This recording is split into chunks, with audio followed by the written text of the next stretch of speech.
Assalamualaikum warahmatullahi wabarakatuh. Bismillahirrahmanirrahim. Alhamdulillahi rabbil alamin.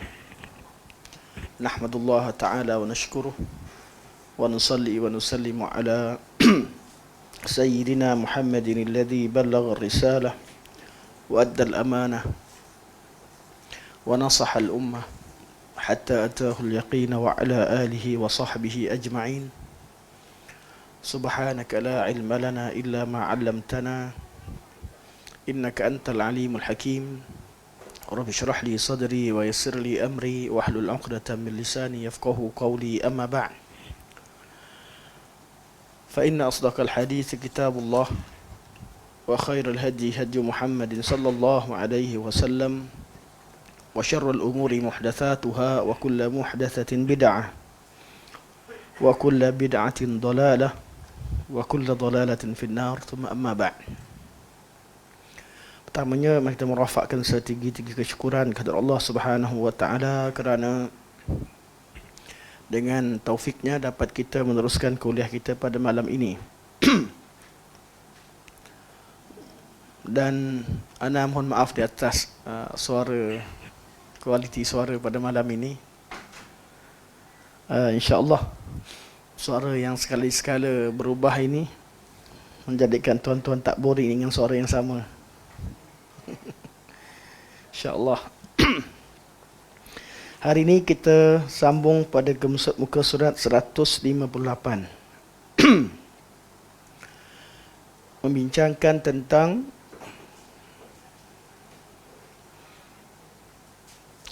perbincangan seorang miskin yang sabar adakah lebih baik berbanding seorang kaya yang bersyukur? Mana lebih baik? Masalah ini merupakan masalah yang dibincangkan oleh ulama berdasarkan dalil-dalil. Secara kesimpulannya, seperti mana yang disebutkan oleh Syekhul Islam Ibn Taimiyah rahimahullah ketika beliau membincangkan tentang mazhab Imam Ahmad, ketika beliau mengulas kenyataan Qadi Abul Husain dalam kitab beliau At-Tamam, kitab At-Tamam liriwayataini walil wajhain, iaitu kitab At-Tamam ditulis oleh Abul Husain Al-Qadi atau Al-Qadi Al-Husain, anak kepada Qadi Abu Ya'la, yang menulis tentang riwayat-riwayat daripada Al-Imam Ahmad bin Hanbal rahimahullah. Imam Ahmad rahimahullah dalam masalah ini diriwayatkan beliau berpegang dengan kedua-dua pandangan.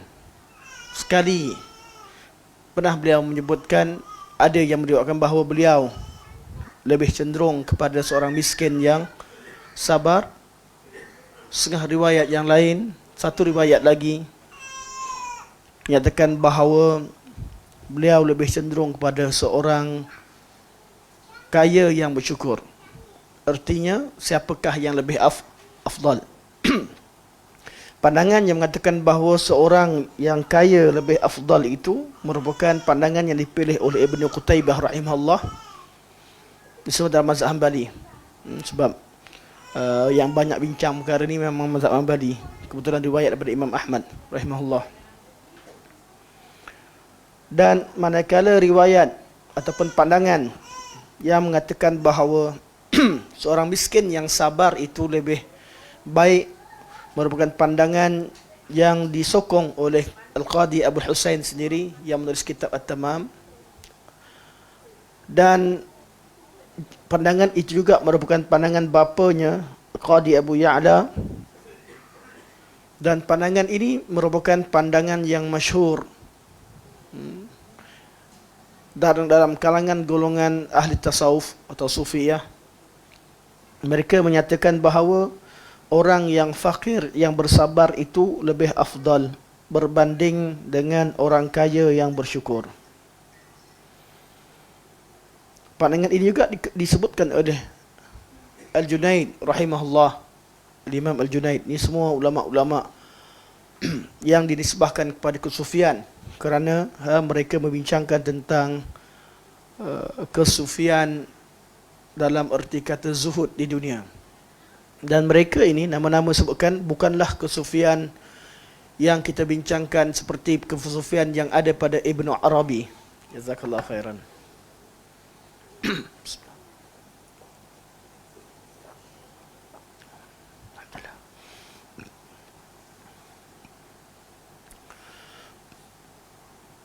Kesufian boleh dikatakan kesufian sunnah. Sebab tu ramai yang menisbahkan diri mereka sufi kami sufi Junaid, bukan sufi Ibnu Arabi. Walaupun dikatakan sufi sunnah ni juga, sufi sunnah ni lah yang Imam Syafi'i sendiri cela. Sebab cenderung kepada beramal dan tidak banyak usaha mereka dalam menuntut ilmu, tapi mereka tidak melakukan perkara sia-sia atau tidak berpegang dengan akidah insan kamil yang dikemukakan oleh Ibnu Arabi. Kesufian selepas Ibnu Arabi menyebabkan ilmu sufi ini menjadi ilmu yang seperti mana Ustaz Halim Hasan, sebab ilmu yang kotor yang dah jadi yang ramai yang marah kerana ai acak. Ini sufi. Sufi ini yang beliau maksudkan, bukan sufi yang berbentuk kezuhudan.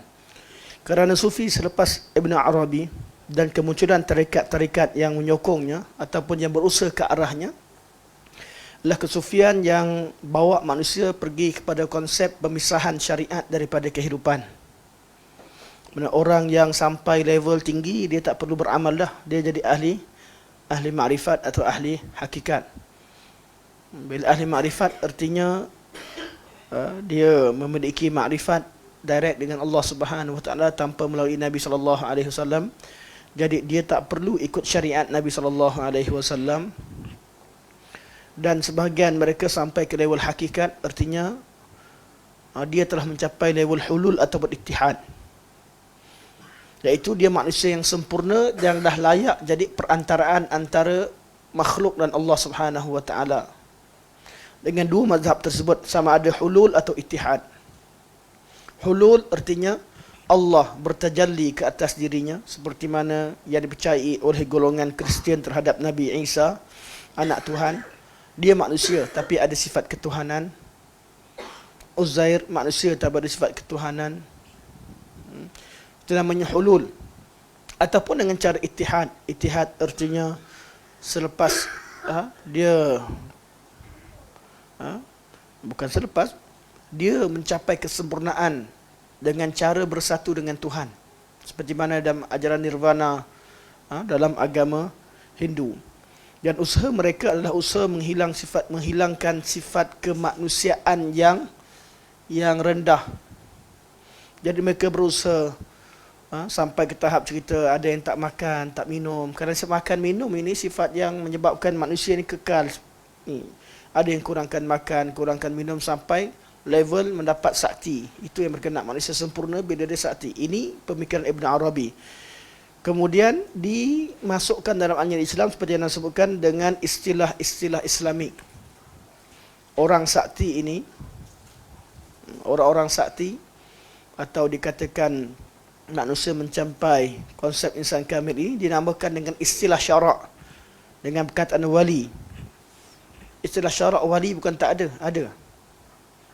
Dan perkara-perkara ajaib yang dimiliki kerana memiliki sifat kesempurnaan ataupun telah meninggalkan sifat manusia biasa kepada manusia super saya atau manusia manusia hebatlah, manusia yang sempurna, dinamakan sebagai karamah. Sufi ini kita tak bincang. Tapi dalam bab membincangkan tentang orang miskin yang fakir, miskin yang fakir dengan orang kaya yang syukur, yang syakir, siapa lebih afdal, kata sufi-sufi yang membincangkan tentang soal hati ini, mereka kata yang miskin sabar itu lebih afdal berbanding dengan orang kaya yang bersyukur. Apakah hujah mereka? Hujah mereka hadis-hadis yang menceritakan tentang fadilat kemiskinan. Seperti dalam Sahih Bukhari ada bab Fadlul Faqr, kelebihan kemiskinan dalam kitab Zuhud. Walaupun Imam Bukhari cenderung kepada pandangan kedua, tapi ada kelebihan ketika waktu kita ditimpa dengan kemiskinan. Bukan bererti kita dituntut jadi miskin, tapi ada kelebihannya bila Allah bagi kita miskin. Hadis seperti hadis yadkhulu fuqara ummati al-jannah qabla al-aghniya binisfi yawmin 500 am. Orang miskin dari kalangan umatku akan masuk syurga mendahului orang kaya selama setengah hari, iaitu 500 tahun. Kerana satu hari akhirat sama dengan 1000 tahun.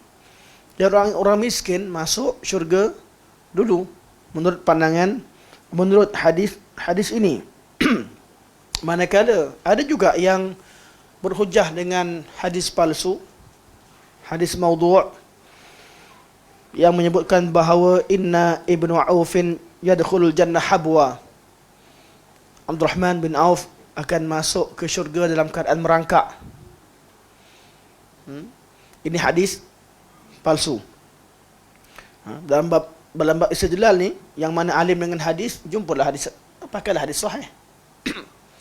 Yang mana tak tahu hadis, dia main pungut lah semua hadis yang boleh dijadikan sebagai hujah. Dan terutamanya golongan sufi sering mendedangkan hadis yang palsu ini. Beza dengan ulama-ulama yang sufi yang tidak alim dengan ilmu hadis. Kerana dengan wujudnya ilmu kesufian ini, mereka memisahkan wujudnya pemikiran seolah-olah ilmu tasawuf dan ilmu berkaitan penyucian hati itu terpisah daripada ilmu akidah dan ilmu hadis. Dan ini yang keadaan yang menyedihkan, yang ramai disebutkan oleh ulama. Perkara yang menyedihkan apabila persoalan berkaitan dengan hati diserahkan kepada mereka. Sedangkan sejak daripada zaman salafus salih, urusan berkaitan dengan hati itu merupakan urusan dalam ilmu akidah. Bab khauf, bab raja, kita bincang kat mana? Akidah. Bab mahabbah yang kita bincangkan. Sebab tu bila diajarkan tauhid 3, yang adanya tauhid al-uluhiyah yang membincangkan tentang a'mal qulub, tauhid ini akan menjadi ancaman kepada ajaran tasawuf itu sendiri. Kerana mereka berdepan dengan pilihan yang ada pada tauhid al-uluhiyah yang membincangkan tentang soal hati dengan dalil dan berserta dengan tauhid, bukan dengan cara memisahkan seolah-olah ilmu tasawuf itu berbeza kaedahnya dengan ilmu akidah, sehingga bila dibincangkan tentang ilmu tasawuf, orang tasawuf akan mengatakan jangan komen kalau kamu belum pernah masuk tasawuf. Seolah-olah ilmu tasawuf itu terpisah daripada ilmu syariat yang lain. Sebab tu bila kaedah tauhid 3 diajarkan berkaitan dengan tauhid al-uluhiyah, dan di dalamnya terdapat perbincangan a'malul qulub, amalan-amalan hati, dan dalil-dalil berkaitan dengannya, perkara ini menggemparkan atau menyebabkan golongan sufi ini terasa terancam. Pada masa sama, amalan-amalan yang mereka lakukan juga yang tidak berdasarkan kepada dalil juga mereka terancam. Kerana dalam tauhid al-uluhiyah juga bincangkan tentang cara amalan yang disyariatkan dalam syarak yang tidak bertentangan dengan tauhid atau tidak mengurangkan tauhid dengan amalan-amalan bid'ah. Sebab itu tidak syak lagi seluruh dunia, golongan yang berpegang dengan tarikat kesufian ini akan membenci tauhid 3 dan cuba sedaya upaya meletakkan pelbagai tomahan ke atas orang-orang yang membincangkan tentang tauhid, ilmu tauhid, yang membahagikan tauhid kepada adanya tauhid amalan, sama ada amalan hati ataupun amalan anggota. Okey, balik pada perbincangan orang fakir yang sabar. Dalil mereka banyak. Kerana faktor masa, kita ambil sebahagian daripadanya, dan dalil-dalil kelebihan kemiskinan yang lain. Pandangan yang kedua, yang mengatakan bahawa seorang kaya yang syukur itu lebih baik, seperti mana yang dipilih oleh Ibn Qutaybah. Pandangan ini juga dipilih Al-Imam Abul Abbas Ibn Atiyah, dan Al-Imam Sufyan Al-Thawri, kelihatannya bukan Imam Al-Zuhri rahimahullah, cenderung kepada, kalau dilihat lebih cenderung duduk dengan orang-orang kaya yang bersyukur. Dan dakwah beliau, seperti kita tahu, Al-Imam Al-Zuhri rapat dengan Umar bin Abdul Aziz, rapat dengan orang-orang kaya dari kalangan sebagian, kerana beliau menjadi perantara untuk menyampaikan bantuan kepada orang-orang miskin. Kita akan jumpa imam-imam ini, seperti Al-Imam Az-Zuhri, Al-Imam Raja bin Haywah, Imam Abu Zinad, Abu Yusuf, dan Al-Imam Muhammad, anak murid utama Abu Hanifah. Mereka ini kelihatan kerja mereka adalah sentiasa bersama dengan orang kaya, bersyukur dan menghantar bantuan demi bantuan. Duduk dengan orang kaya yang bersyukur dan sentiasa berada dalam keadaan membantu orang miskin. Jadi kehidupan mereka, dikatakan mereka cenderung pada pandangan Al-Ghani Syakir berdasarkan kepada tindakan-tindakan mereka. Berbeza daripada Sufyan Al-Thawri dan Imam Ahmad, dilihat sentiasa bersama dengan golongan miskin. Imam Ahmad kalau dalam majlis ilmu anak murid ramai-ramai, nampak seorang yang pakai baju agak lusuh sedikit, nampak miskin, Imam Ahmad akan tanya, siapa nama kamu? Siapa nama kamu? Imam Ahmad hafal. Lepas tu kalau tak ada, dia tanya, mana dia? Mana dia? Kecenderungan untuk bergaul dan tinggal bersama dengan orang fakir yang bersabar. Kebiasaannya orang fakir ni tak fikir sangat datang majlis ilmu. Macam orang miskin, tak yalah hantar anak pergi belajar, lebih baik hantar anak kerja lagi bagus, pergi sekolah ada apa, kan? Macam itulah keadaannya. Tapi bila nampak orang miskin hadir dalam majlis ilmu Imam Ahmad sangat tertarik dan suka pada mereka. Berbeza daripada beberapa imam. Kalau kita lihat begini, kecenderungan imam-imam berbeza-beza.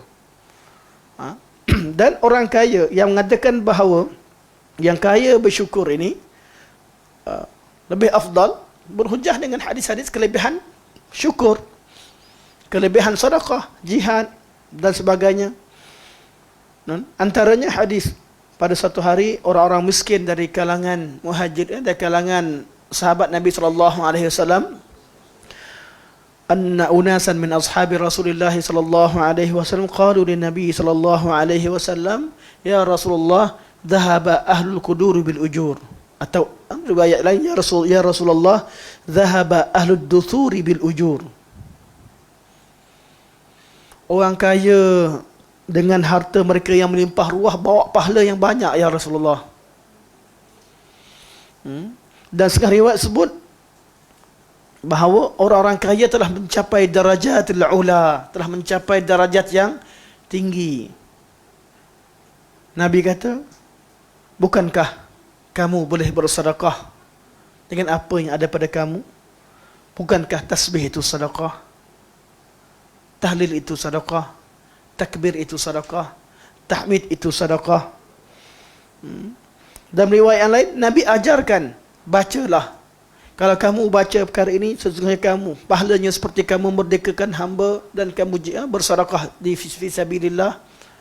Diajarkan zikir selepas solat 33, 34. Kata Abu Hurairah, aku tak pasti yang mana satu 34. Tapi riwayat lain sebut 34 itu 33 ditutup dengan la ilaha illallah wahdahu la syarikalah lahul mulku wa lahul hamdu ala kulli syai'in qadir. Ada riwayat yang sebut tiga empat itu, yang ketiga empat adalah Allahu Akbar. Tak kisahlah mana-mana riwayat yang ada, mungkin juga Nabi SAW, kerana peristiwa ni bukan sekali. Sahabat datang mengadu, nak jadi macam orang kaya, nak pahala lebih. Nabi ajarkan. Dan peristiwa ini, antara yang hadir siapa? Cuba tuan-tuan teka, siapa orang miskin yang datang menangis tengok orang kaya dapat bersedekah? Disebutkan sebahagian nama mereka dalam riwayat Abu Daud. Orang miskin disebut siapa? Dalam riwayat Abu Daud, nama yang disebutkan adalah Abu Bakar As-Siddiq rahimahullah radhiyallahu an. Abu Bakar disebutkan sebagai orang miskin, menunjukkan bahawa hadis ini hadis yang mutaqaddim, yang awal-awal Islam dulu. Abu Bakar kategori orang miskin ni bila? Ketika baru sampai Madinah Munawwarah. Baru sampai. Jadi di sini bezanya konsep kemiskinan antara dalam Islam dengan pandangan golongan Sufiyah. Islam menjadikan kemiskinan itu suatu perkara yang ditetapkan Allah dan bukanlah sesuatu perkara yang perlu dikejar. Hidup zuhud tu perlu, hidup cukup tu perlu, tapi bukanlah kata miskin itu yang dikejar. Ini perbincangannya. Jadi mereka dalam hadis ini disebutkan bahawa orang kaya bawa pahala yang banyak. Kemudian Nabi ajarkan zikir. Mereka berzikir pada suatu keadaan. Abu Saleh berkata, iaitu perawi daripada Abu Hurairah, anak murid utama Abu Hurairah radhiyallahu an. Abu Saleh kata, maka bila Abu Saleh kata, artinya beliau dengar daripada gurunya Abu Hurairah, maka orang-orang miskin pun berzikir dengan zikir tersebut. Tidak lama orang kaya dengar dengan zikir yang dibaca oleh orang miskin, mereka pun baca. Maka datang golongan yang miskin tadi jumpa Rasulullah, ya Rasulullah, orang kaya pun baca yang sama. Mereka telah beramal dengan amalan yang sama seperti mereka kan hamba dan bersedekah ya fi sabilillah. Apa jawapan Nabi? Yang jawapan terkenal, dzalika fadlullah yu'tihi man yasha. Itulah dia kurniaan Allah yang Allah kurniakan, yang Allah berikan kepada siapa yang Allah kehendaki. Dalil ini menunjukkan, barakallahu fiik, jazakallahu khairan. Dalil ini menunjukkan bahawa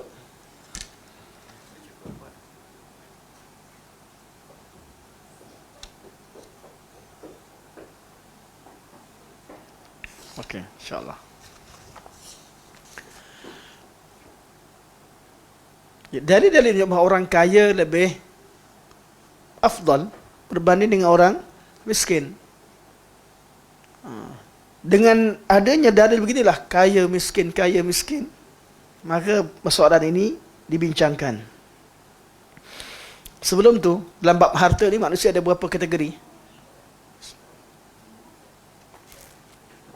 Dalam syarak, ringkasnya 3 kategori. Pertama, kaya. Yang kedua, miskin. Yang ketiga, fakir. Allah bezakan sebab Allah sebut ketika sebab asnaf orang yang layak terima zakat, dibezakan antara fakir dan miskin. Jadi manusia ada 3. Kaya, miskin dan fakir. Tentu rasa tuan-tuan masuk kat mana? Rasalah tuan-tuan masuk kat mana dalam takrif. Dalam takrif syarak. Semua yang ada. Termasuk yang bujang. Kategori mana? Yang bujang miskin tak ada isteri tu ialah buat isteri miskin. Bab harta.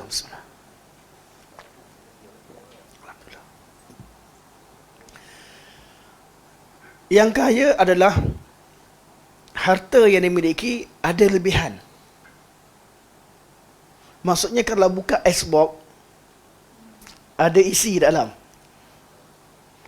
untuk makan besok. Apa yang dimiliki melebihi keperluan harian. Dia kaya. Jadi yang ada simpanan semua kaya. Yang ada account bank semua semua kaya. Yang kedua, miskin. Miskin ni kais pagi makan pagi, kais petang makan petang. Cukup tak? Cukup. Itu orang miskin. Fakir adalah orang yang memiliki sesuatu tidak cukup keperluan. Tak cukup untuk keperluan. Jadi orang yang patut sedekah siapa? Orang yang kaya.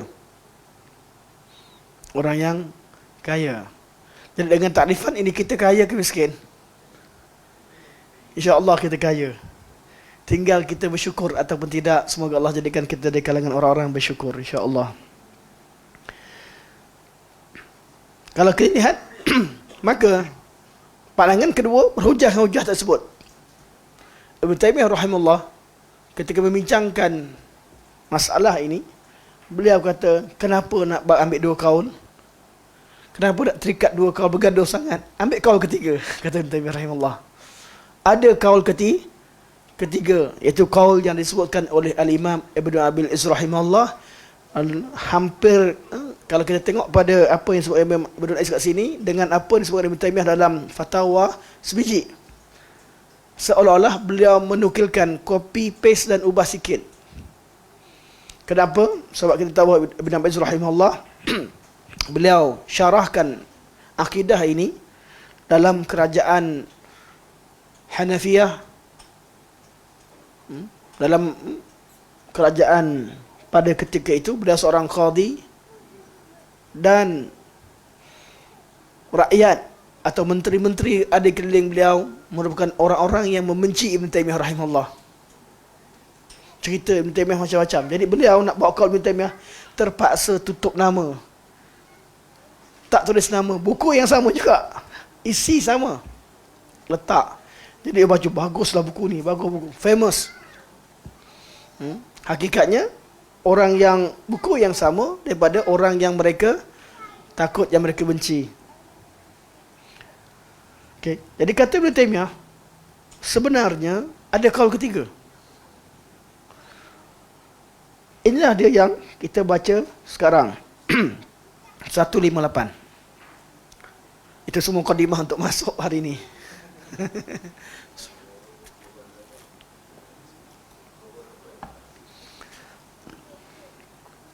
Dengan dalil ini jelaslah jawapan bagi perbalahan mereka dalam masalah orang fakir yang sabar dan orang kaya bersyukur, yang mereka mentarjihkan salah satu golongan itu ke atas yang lain. Kepastiannya ialah kemuliaan bukan bersandarkan kepada sifat fakir atau kaya itu sendiri, akan tetapi ia adalah bersandarkan kepada amalan, sifat dan hakikat pribadi. Duk bincang fakir miskin. Kata Syekh, kaul ketiga, tak ada cerita fakir atau miskin. Cerita tu apakah yang kita amalkan ketika kita fakir miskin. Amalan kita ketika itu yang menentukan kedudukan kita di sisi Allah Subhanahu wa ta'ala. Amalan, sifat dan hakikat. Ada 3 perkara yang beliau sebutkan. At-taqwa wa haqa'iqil iman, atau yarji'u ila al-a'mali wal ahwali wal haqa'iq. Ada 3. Amalan, ahwal dan kualiti amalan tersebut. Dan ketiga adalah wal haqa'iq, hakikat kesempurnaan yang ada pada amalan. Inilah yang dimaksudkan dengan taqwa. Allah uji kita. Allah kata huwallazi khalaqal mauta wal hayata liyabluwakum ayyukum ahsanu amala.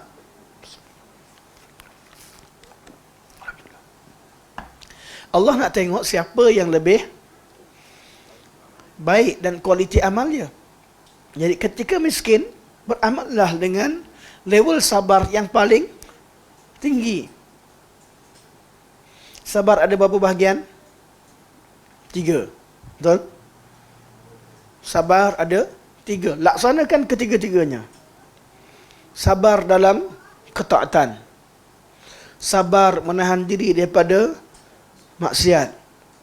Dan sabar ketiga, sabar ketika ditimpa musibah.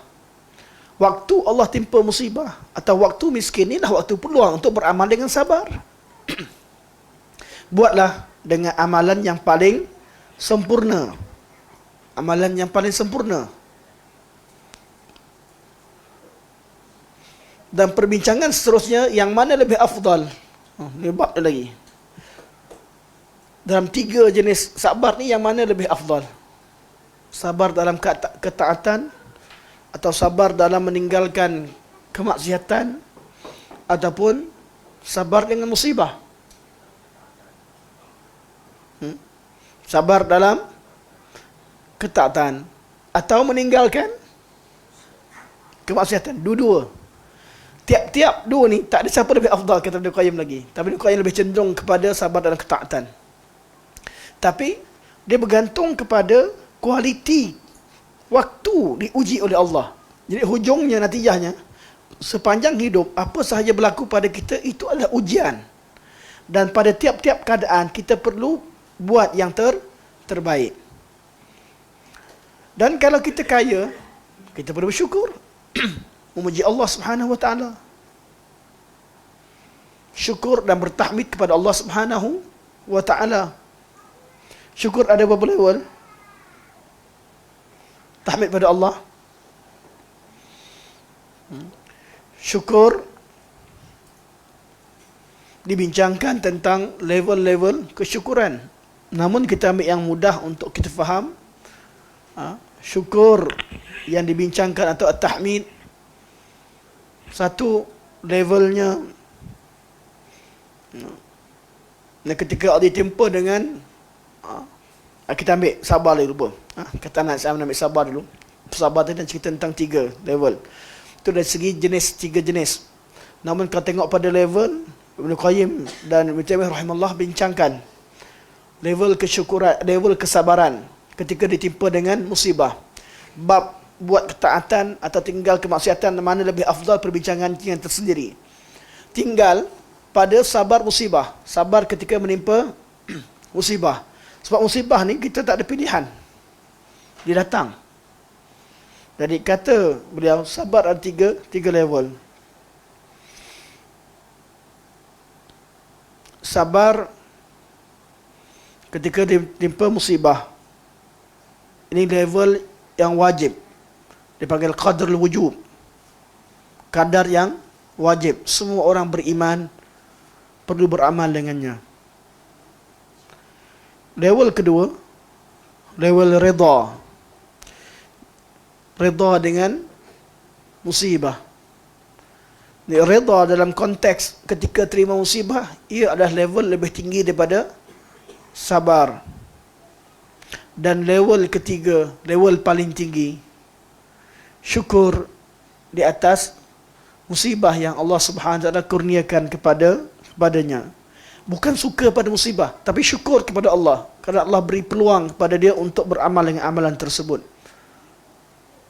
Syukur di atas musibah. Jadi kalau kita tengok balik, semua perbincangan ni sama je balik pada sama, iaitu beramal dengan amalan yang paling berkualiti yang Allah inginkan pada tiap-tiap keadaan Allah letakkan kita. Contoh syukur terima musibah macam mana? Semua kita sayang anak, betul tak? Semua orang ada perancangan untuk anaknya, sayang dan buat sebaiknya. Kalau ditakdirkan anak kita meninggal, apa yang kita rasa? Sedih. Macam mana cara nak berdepan dengannya? Pertama, sabar.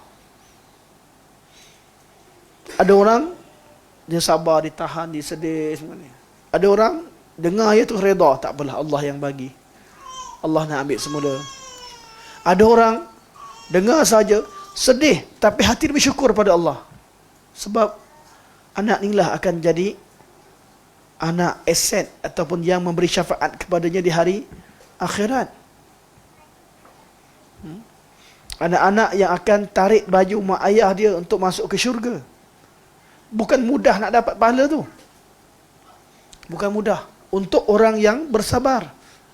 Dengan kesabaran dia, pada masa sama dia redha, pada sama sampai lewat syukur. Dan sebahagian pada salafus salih, mereka boleh bunyi anak yang meninggal, alhamdulillah yang Allah tetapkan padaku musibah ini. Sedih, bukan tak sedih. Redha. Waktu anak kita hidup, jagalah sebaik-baiknya. Sama juga waktu mak ayah kita hidup, jaga sebaik-baiknya. Tapi bila Allah takdirkan mereka meninggal, takdir apa yang Allah tetapkan itu merupakan perkara terbaik. Level yang kita terima sama ada sabar, redha atau syukur. Dia kalau syukur mesti mengandungi sabar dan redha. Tapi dia melihat hikmah di sebalik dan melihat kebaikan di sebalik musibah tersebut. Jadi dia automatik kesakitan yang ada di sabar, ketetapan yang ada di redha, kebaikan yang ada di syukur di atasnya. Betul, level yang paling tinggi adalah level orang yang kenal Allah sehingga dia bersyukur di atas musibah-musibah yang Allah timpa pada dia. Itu yang berlaku kepada Urwah ibn Zubair rahimahullah. Kisah macam mana seorang kaya raya tiba-tiba dia beritahu rumah terbakar. Rumah terbakar. Datang. Alhamdulillah, Allah dah berikan aku selama ni rumah untuk tinggal, sekarang Allah ambil semula. Anak kamu mati. Alhamdulillah, selama ni Allah Subhanahu Wa Taala bagi mereka, daripada tak silapnya ada beberapa orang anaknya meninggal. Kita rujuk semula kisah ni. Dan alhamdulillah, selama ni Allah berikan padaku, sebutkan nama anak asal, dan Allah ambil sebahagian daripada mereka. Bukan seronok, tidak. Sedih. Dan berita yang paling sedih, doktor kata nak tak nak, kena juga hari ni kena potong kaki. Dia kata kalau macam tu, bagikan aku solat. Lepas solat, aku minta dengan Allah, potonglah. Solat. Tengah solat, kawan dia kata potong sekarang. Nak tunggu dia basuh solat, dia khusyuk. Habis solat, sedar kaki dah kena potong. Alhamdulillah, Allah dah bagikan aku 4 atraf. Tangan kaki ada 4. Ada tangan, 2 tangan dan 2 kaki. Sekarang Allah cuma ambil 1. Siapa? Urwah bin Zubair. Orang yang bersyukur di atas musibah. Ini berlaku kepada Nabi Ayub alaihi salam. Nabi-nabi yang kaya ada berapa orang? Daripada 25 orang Nabi itu, siapa yang kaya? Sulaiman, Daud, Ibrahim, Ayub alaihissalam. Ini 4 Nabi yang kaya. Nabi Ibrahim kaya. Lembu dan kambingnya memenuhi negeri. Kalau makan, cari kawat, cari tetamu. Siapa yang ada tak orang yang lalu cari? Tetamu datang, tak tanya banyak, terus sembelih seekor lembu yang gemuk. Macam mana kisah malaikat yang datang. Sebab apa? Siapa pernah jamu tetamu sembelih seekor lembu? Ada di kalangan kita. Uish, Abu Talha datang lah, sembelih lembu seekor. Oh, kita tak sampai tahap tu. Betul? Sembelih ayam tu mungkin lah. Tapi nak lembu tu, lembu yang gemuk, lembu yang baik tak. Lalu Ibrahim kaya. Ibrahim antara Nabi yang kaya raya. Nabi Ayub antara yang kaya. Sebelum diuji dengan penyakit dan selepas disembuhkan daripada penyakit. 2 bekas besar Allah gantikan jadi emas. Kita boleh buka kisah Ayub. Emas banyak. Terlalu banyak emas. Emas yang Allah berikan kepada Nabi Ayub alaihissalam. Allah berikan kekayaan begitu. Nabi Sulaiman, Nabi Daud, kaya. Mereka adalah nabi-nabi, rasul-rasul. Dia kata Ibn Taymiyah, tak kira kaya atau miskin, nabi yang kaya pun ada, nabi yang miskin pun ada. Siapa nabi paling miskin dalam sejarah? Nabi Isa. Nabi Isa, Nabi Yahya, keluarga Al-Imran ni keluarga miskin. Nabi Isa, Nabi Yahya famous dengan kisah kemiskinan. Mereka juga Nabi. Nabi Muhammad kaya ke miskin? Nabi Muhammad, Abu Bakar, Omar, orang yang kadang-kadang kaya, kadang-kadang miskin. Ada hari tak cukup makan, Nabi keluar dari rumah nak cari makan. Tengok Abu Bakar, muka sama je, lapar juga ya Rasulullah. Jumpa Omar, aku pun lapar. Masing-masing tak ada makanan, makanan tak cukup. Abdul Rahman bin Auf sentiasa kaya. Mana pernah datang kejap, sampai-sampai terus minta 1 dinar, pinjam 1 dinar, pergi berniaga. Tapi Abu Bakar, sejarah Bakar, orang yang kaya raya, tapi sentiasa sedekahkan semua sekali harta dia jalan Allah. Jadi ada hari yang kaya, ada hari dia lapar. Rasulullah, Abu Bakar dan Omar, kisah yang keluar makan sekali dijamu oleh seorang sahabat Ansar. Jadi nak katakan kaya lebih afdal pun boleh kata, tapi dengan keadaan tertentu. Nak jadi katakan miskin lebih afdal pun boleh, dengan keadaan sesuai dengan kemiskinan.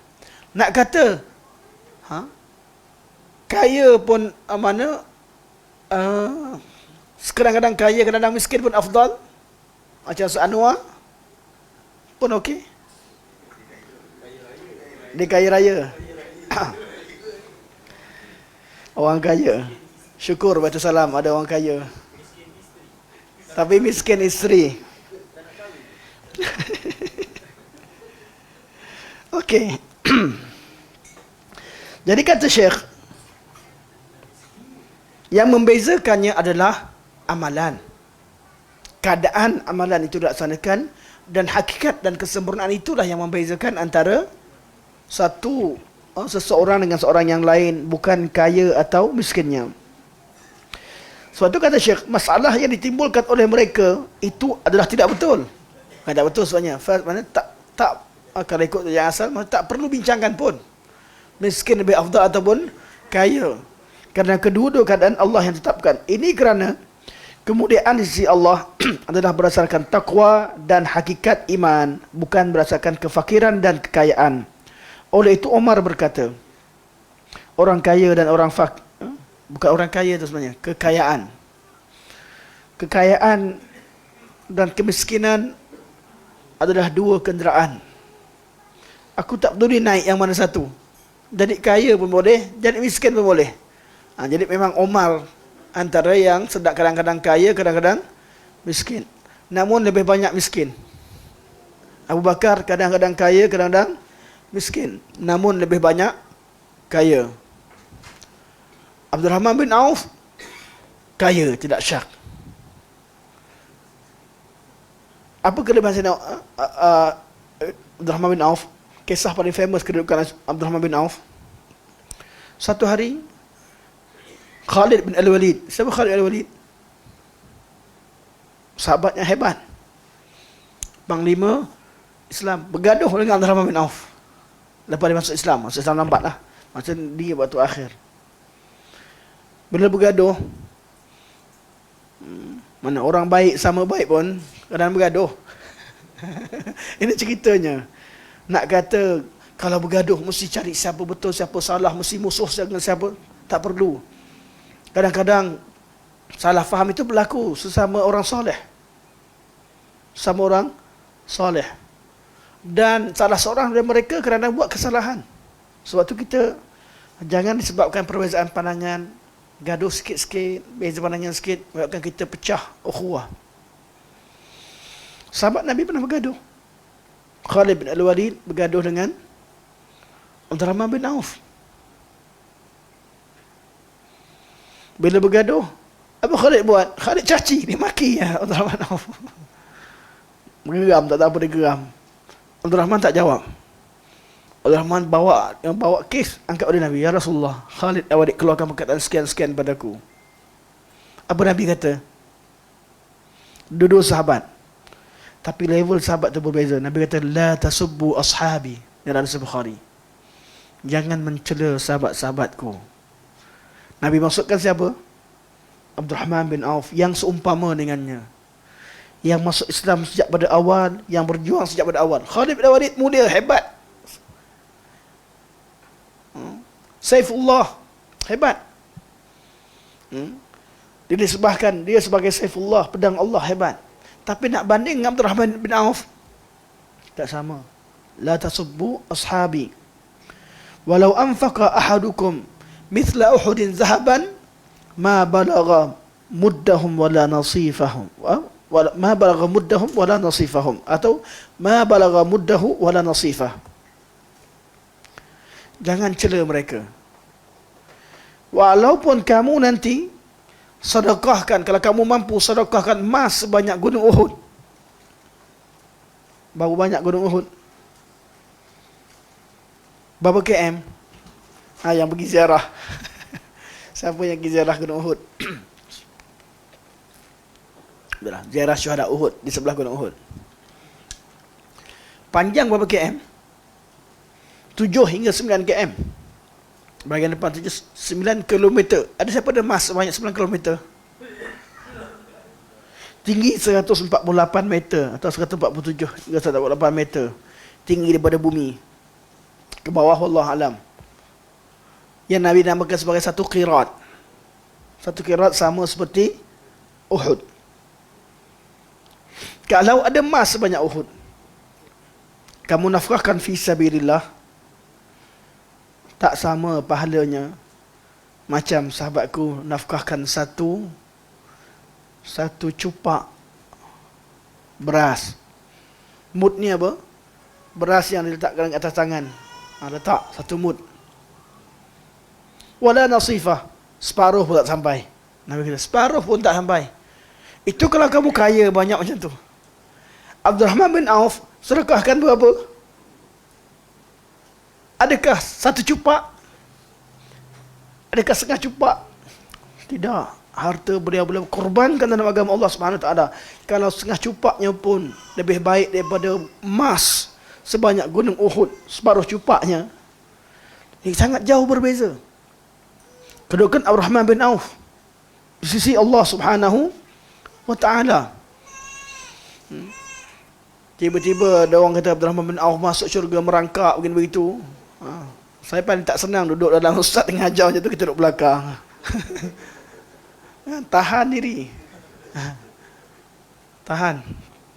Ada seorang ustaz baru ni, kuliah, saya ingat kosong, rupanya kuliah tempat lain, tak salah jadual. Jadi saya dengarlah dengan satu kuliah ni, ustaz tu diajar bahasa Arab, sebutlah beberapa perkataan kononnya makna begini begitu. Macam mana dia boleh buat bahasa Arab sendiri? Adalah benda pelik-pelik disebutkan. Allah musta'an. Semoga Allah SWT kita bekerja dan beramallah di tempat yang sesuai dengan kemampuan kita. Sesuai dengan kemampuan kita.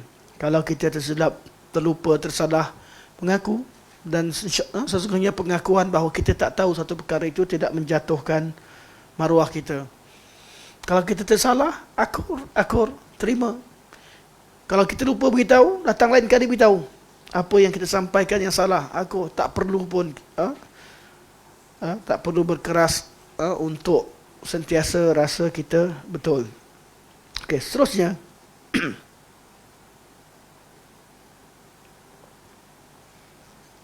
Oleh itu, Umar berkata, keadaan kaya dan miskin itu adalah kenderaan, tumpangan. Aku tidak peduli yang mana dijadikan tumpangan. Kaya dan miskin adalah ujian daripada Allah Subhanahu. Sayyidina Umar habis kat situ.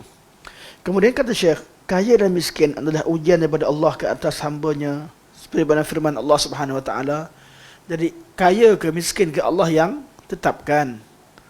Allah kata huwallazi khalaqal mauta wal hayata liyabluwakum. Allah yang uji kita dengan kaya atau miskin. Cuma yang perlu kita buat adalah amalan kita. Ayyukum ahsanu amala. Amalan yang kita lakukan ketika kaya itulah yang menentukan kedudukan kita. Amalan yang kita lakukan ketika kita miskin itulah yang menentukan kedudukan kita. Amalan yang kita lakukan ketika kita sehat itulah yang menentukan kedudukan kita. Amalan dan kualitinya. Amalan dan kualiti amalan yang kita buat ketika kita sakit itulah yang menentukan kedudukan kita di sisi Allah Subhanahu wa taala. Makin ahsan amalan, makin sempurna dan tinggi kedudukan seseorang itu di sisi Allah Subhanahu wa taala. Orang kaya sentiasa merasakan bahawa bila dia dimudahkan urusan, kadang-kadang dia rasa Allah muliakan dia. Ya, kalau Allah mudahkan urusan setelah seorang itu beribadah kepada Allah, dia tak ada apa-apa. Kemudian dia nampak orang miskin, dia bagikan harta orang miskin, kemudian Allah mudahkan urusan, syukurlah pada Allah. Tapi kalau dalam keadaan dia melakukan kemaksiatan, kaya jarang ke masjid, tak pergi masjid, tak pergi surau, kadang-kadang solat pun tidak, lepas tu kaya lagi, lepas tu makin dia jauh, Allah kaya, oh kaya juga. Ada orang kata, asyik cerita halal haram sampai bila nak kaya? Asyik cerita halal haram sampai bila nak kaya? Ini yang suara kita selalu dengar. Kalau orang berniaga, lagi pula yang nasihat, pakai kita maiwi, pakai kita kancil. Nasihat orang yang pakai kereta Alphard ke, apa lagi kita, Mustang ke, Mustang atau kereta apa-apalah. Kadang-kadang dia tengok, dia bukan tengok nasihat, dia tengok kereta dulu. Patut tak kaya-kaya.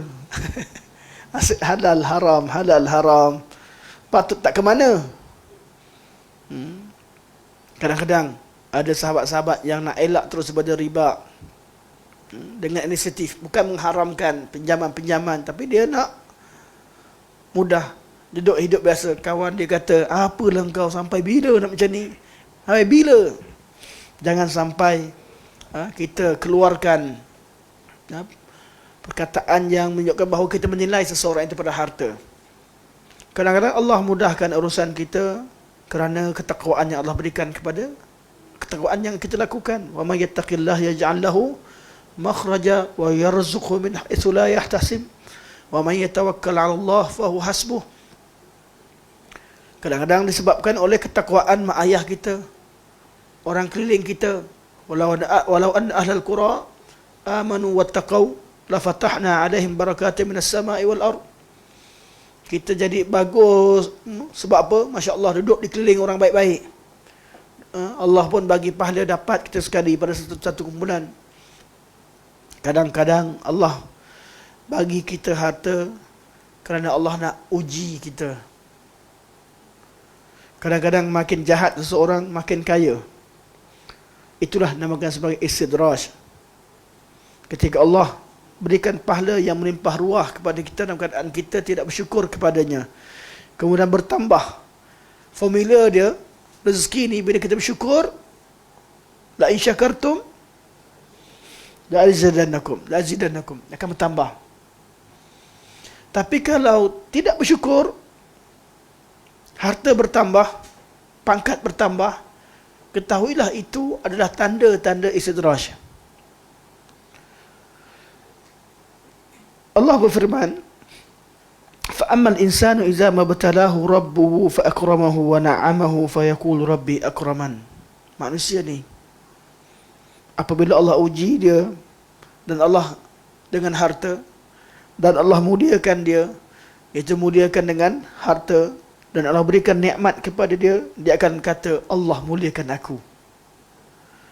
Allah cerita ni betul, Allah nak iakan ke Allah nak bantah? Allah nak bantah. Tengok surah Al-Fajr. Tengok tafsir surah Al-Fajr. Allah bantah pemikiran begini, yang merasa bila dia kaya Allah muliakan dia. Tidak. kaya hanyalah Allah kata idza mabtalahu, bila Allah uji dia. Kalimah yang perlu kita gariskan ialah kataan ibtalahu, Allah uji dia, ibtalahu rabbuhu. Kekayaan ni Allah uji, ujian daripada Allah Subhanahu wa taala. Kita habiskan bacaan dia dah. Sekiranya orang miskin yang sabar dan orang kaya yang bersyukur sama ketakwaannya, maka kedua-duanya mendapat kedudukan yang sama di sisi Allah Subhanahu wa taala. Jadi tak mungkin kaya miskin tapi tahap takwanya sama, maka samalah kedudukan di sisi Allah Subhanahu wa taala. Sekiranya salah satunya lebih daripada yang lain, maka dia adalah lebih mulia di sisi Allah Subhanahu wa taala. Sifat fakir dan kaya tidak boleh menjadi penentu, akan tetapi yang menjadi penentu ialah sifat sabar dan syukur. Sabar dan syukur dan kualiti keduanya. Dalam kalangan mereka pula ada yang mengolah masalah ini melalui bentuk lain, iaitu iman adalah setengah daripada kesabaran dan kesyukuran. Iman adalah setengah kesabaran dan setengah lagi kesyukuran, bukan setengah. Iman itu dua, sabar atau syukur. Iman ada dua, sabar setengah, syukur setengah. Boleh agak boleh betulkan sikit situ. Setiap dua sifat itu perlu kepada orang yang sabar dan bersyukur. Manusia pula ada yang hanya setengah sabar dan setengah syukur. Maka mereka itu akan melakukan tarjih. Mereka menilai orang kaya dengan menafkahkan hartanya, bersedekah, membelanjakan hartanya kepada perkara yang boleh mendekatkan diri kepada Allah Subhanahu wa taala sebagai syukur terhadapnya yang telah mengurniakan nikmat kepadanya, dan juga orang fakir yang menumpukan tenaga kepada mentaati Allah Subhanahu wa taala dan menunaikan ibadat dengan bersabar atas kefakirannya. Dalam keadaan ini, orang yang paling mulia daripada dua kategori ini ialah orang yang paling taat dan yang paling mengikut Al-Quran. Kita baca je lah, sama ini. Sekiranya kedua-dua sama keadaannya, maka darjat kedua-duanya adalah sama. Sekiranya penilaian seperti ini tepat, maka soalan boleh ditimbulkan. Yang manakah yang lebih mulia? Orang sihat yang bersyukur atau orang sakit bersabar? Atau orang yang dipatuhi yang bersyukur atau yang dihina bersabar? Yang mana? Kalau macam itulah nak bincang, dia akan pergi kepada semua benda. Atau orang tenteram yang bersyukur atau orang takut bersabar dan sebagainya. Dia Syekh kata, bincang lama-lama bawa ni balik semula, semua masalah boleh jadi bincangan. Jadi cuma perbincangan ini jadi kenapa dia jadi hot dan dibincangkan bila timbul golongan sufi yang menceritakan bahawa miskin lebih baik. Zuhud yang dibincangkan bukan lagi erti zuhud artinya meninggalkan dunia, artinya di hati, tapi mereka meninggalkan dunia di tangan juga. Ini yang perbincangan golongan kesufian, dan inilah dia antara sufi-sufi yang awal. Mereka tak salah, cuma macam ni perbincangan dia, yang mana lebih afdal, misalnya tak sampai ke tahap tak payah beramal, solat dengan hati. Allah bertajalli dengan 7 martabat 7. Tak sampai kepada perbincangan-perbincangan Allah hulul pada makhluknya atau makhluknya bersatu dengan Allah. Sebab tu konsep yang ada pada kebanyakan tarikat, tak tahulah tarikat kat mana, nanti orang marah pula.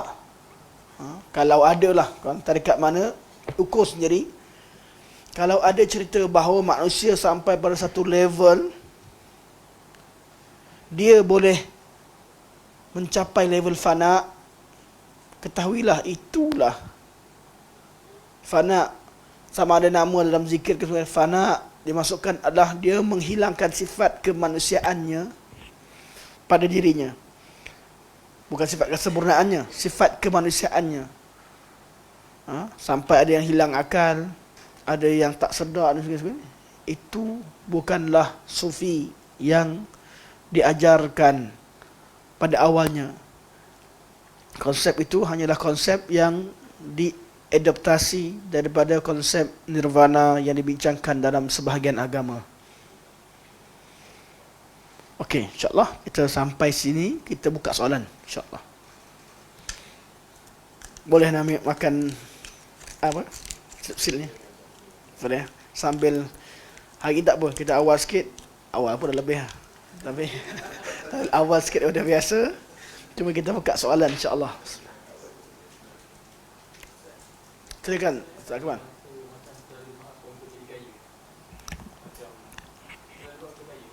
Macam mana? Okey. Harap boleh, tapi jangan hilang redha.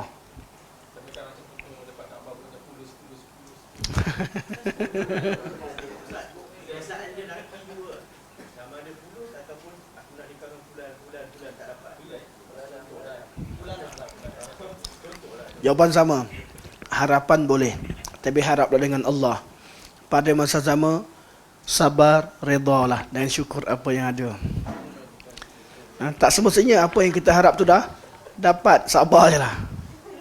Apa yang ada, reda. Apa yang ada, syukur. Harap boleh tidak? Boleh. Malah beranganlah banyak-banyak nak jadi orang kaya yang sedekah. Seperti hadis Al-Anmari, Abu Kabsyah Al-Anmari, cerita tentang dunia ni daripada 4 orang. Antaranya orang yang kaya yang bersedekah. Boleh tak? Boleh. Malah tijaratul ulama niyah. Ulama ni, orang yang alim ni, dia berniaga dengan apa? Dengan niat. Dia belajar kelebihan kaya. Oh, Masya Allah. Dia berniat, aku nak kaya ya Allah. Aku nak sedekah macam dia. Buka bab wakaf. Ui, duit tak ada ni. Tapi niat dalam hati nak wakafkan.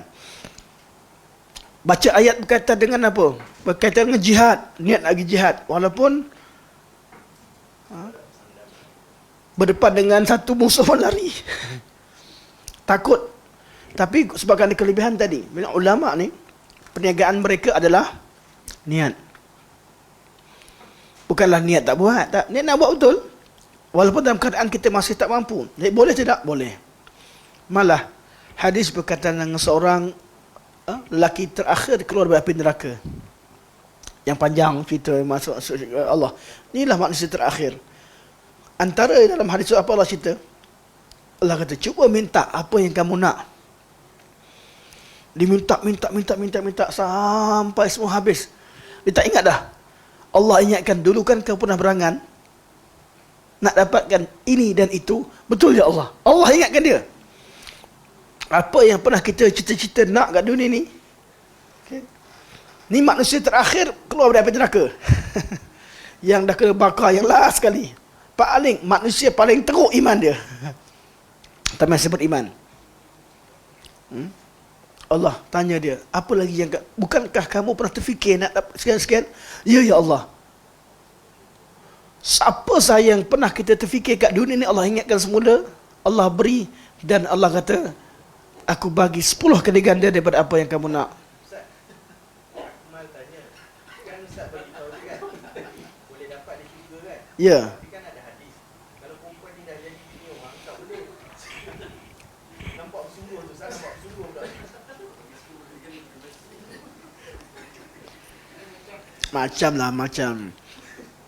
Macam budak-budak masa kecil nak jajan satu bungkus. Itulah. Jadi kita nak mana satu. Kehendak kita dulu kecil. Kita dulu cita-cita dapat jajan penuh kocek. Betul tak? Lollipop nak letak penuh kat sini. Oh, rasa itulah dunianya. Jadi dah besar sikit, nak tak? Boleh pun sekarang boleh lollipop penuh letak sini. Tapi tak nak dah. Kehendak yang mana satu, Allah Maha mengetahui. Dan kita pun masa tu faham. Kita faham bahawa konteks masa tu kehendak yang memang dikehendaki oleh seseorang. Dulu, ni cerita last lah sebab betul. Ada seorang tu dia sayang sangat dengan, dia cerita kawan lah, dengan seorang akak ni. Lepas dah umur-umur sekarang ni kan, akak tu dah kerepot. Begitulah, tak kenal.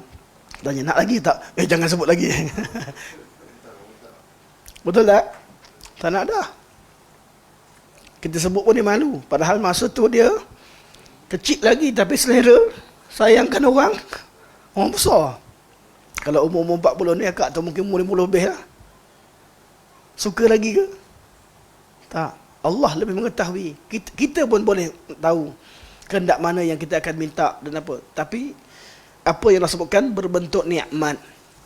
Nikmat yang dikehendaki. Ada perkara yang kita tak terfikir, kita tak ingat, Allah ingatkan nikmat-nikmat tersebut, dan Allah SWT beri 10 kali ganda lebih daripada apa yang kita mahukan.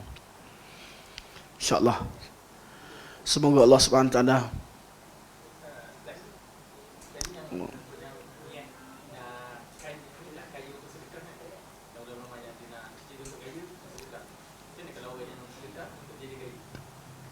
sedekah untuk jadi kaya.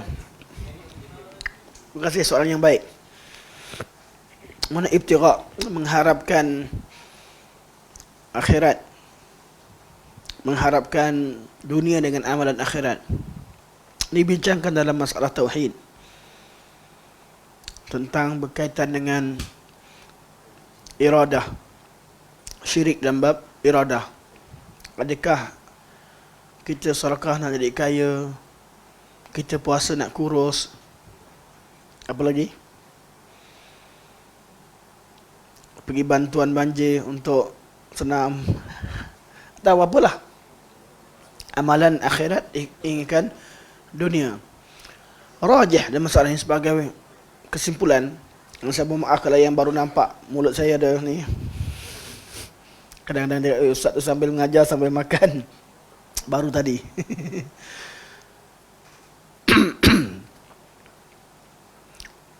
Rajihnya dalam bab masalah kehendak, selagi kita mengharapkan sesuatu daripada Allah dan kehendak itu kehendak yang dibenarkan oleh syarak, ia tidak mencalarkan keikhlasan. Maksudnya, kita sedekah, kita nak jadi kaya. Tapi jangan hilangkan sedekah nakkan wajah Allah, kerana Allah sebagainya. Tapi nak juga jadi kaya. Tercalar ke tidak keikhlasan? Tidak. Dia tidak dikira dia syirik dalam masalah iradah. Dia tetap dikira ikhlas kepada Allah Subhanahu wa ta'ala. Cuma level dia yang masih hatinya bergantung dengan dunia, dengan orang yang semata-mata buat sesuatu kerana akhirat, tidak sama. Tidak sama. Amalan sama-sama ikhlas, diterima oleh Allah Subhanahu wa ta'ala. Ikhlas, kerana kalau tak ikhlas, tak cukup syarat Allah terima. Sama-sama ikhlas boleh dan dibenarkan syarak. Malah itu janji yang Allah kurniakan, yang Allah berikan janji. Boleh tak harap raja? Salah satu daripada perkara tersebut.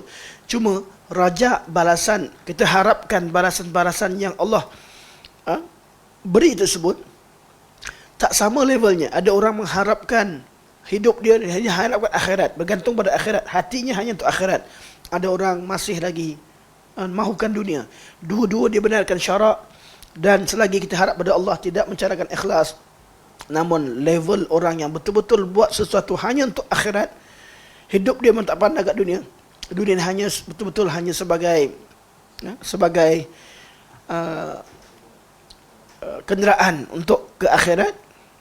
Tak samalah dengan kita yang masih mahukan kehidupan dunia. Salah tidak? Tak salah. Tak boleh kata salah. Cuma itu salah satu pada level-level kesempurnaan iman yang ada pada seorang mukmin. Sampai satu masa ada orang dia betul-betul hidup dia hanya ingat akhirat, dunia ni dia korbankan. Sebab itulah kita akan cerita bab berkaitan dengan warak dengan zuhud. Warak dengan zuhud, yang mana lebih afdal? Warak dengan zuhud, yang mana lebih afdal? Apa tu warak? tinggalkan apa yang Allah haramkan. Tinggalkan apa yang Allah haramkan. Buat segala apa yang Allah wajibkan, wara'. Kalau bab harta, wara', dia takkan mendekati perkara syubhat. Ada benda syubhat, dia tinggal. Dia buat yang halal 100%. Ada unsur syubhat sikit, dia tinggal. Namanya wara'. Tinggalkan apa yang Allah haramkan dan tinggalkan apa yang Allah yang ada di sempadan, yang mutasyabihat, yang perkara yang syubhah, yang syubhat. Itu wara'. Zuhud, apa dia?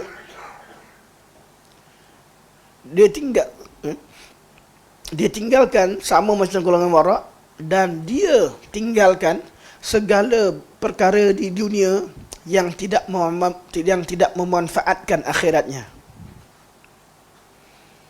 Nampak beza? Yang haram tak buat. Yang kedua, ada banyak ni. Duit 60 juta. Simpan pun, kalau aku tak belanjakan, tak ada manfaat untuk akhirat. Maka dibelanjakan semua. Dan zuhud inilah yang dipilih oleh Rasulullah SAW, Abu Bakar dan Umar. Mereka bukan miskin, tak. Mereka orang yang kaya. Tapi Nabi sampai harta datang, semua Nabi bagi. Sebab Nabi pilih untuk hidup keadaan zuhud. Nabi takkan simpan harta yang lebih, yang boleh ditafsirkan tidak memanfaatkan kehidupan beliau di akhirat. Sebab itulah isteri-isteri Nabi, Nabi didik dengan zuhud, bukan sekadar wara'. Dan zuhud itu lebih tinggi daripada wara'. Walaupun kedua-duanya adalah sifat yang sempurna dan kedua-duanya adalah perkara yang dituntut oleh syarak. Sama macam tadi, orang yang sedekah, yang betul-betul harapkan wajah Allah, hanya harapkan akhirat, satu level. Orang yang sedekah mengharapkan akhirat, pada masa sama juga mengharapkan kebaikan-kebaikan dunia, nak tambah rezeki luah, nak hidup senang sebaik, juga salah satu daripada sifat orang-orang beriman. Semua ini layak untuk dapat syurga Allah. Semoga Allah SWT masukkan kita di kalangan orang-orang bersyukur, insya-Allah. Sampai sini saja. Semoga Allah jadikan pertemuan kita pertemuan yang manfaat, yang baik dari Allah Subhanahu Wa Taala, yang lemah kurang daripada saya sendiri. Semoga Allah terima segala kebaikan dan ampunkan segala kelemahan. Dan Allah Subhanahu Wa Taala masukkan kita semua ke syurga Allah Subhanahu Wa Taala. Sebagaimana kita temu hari ini, insya-Allah di syurga kita temu semula, kita kenal satu sama lain, dan kita akan cerita berborak tentang pengalaman kita hidup bersama di atas muka bumi ini, insya-Allah. Subhanakallah wa hamdika asyhadu an la ilaha illa anta astaghfiruka wa atubu ilaik. Wa sallallahu alaihi wasallam.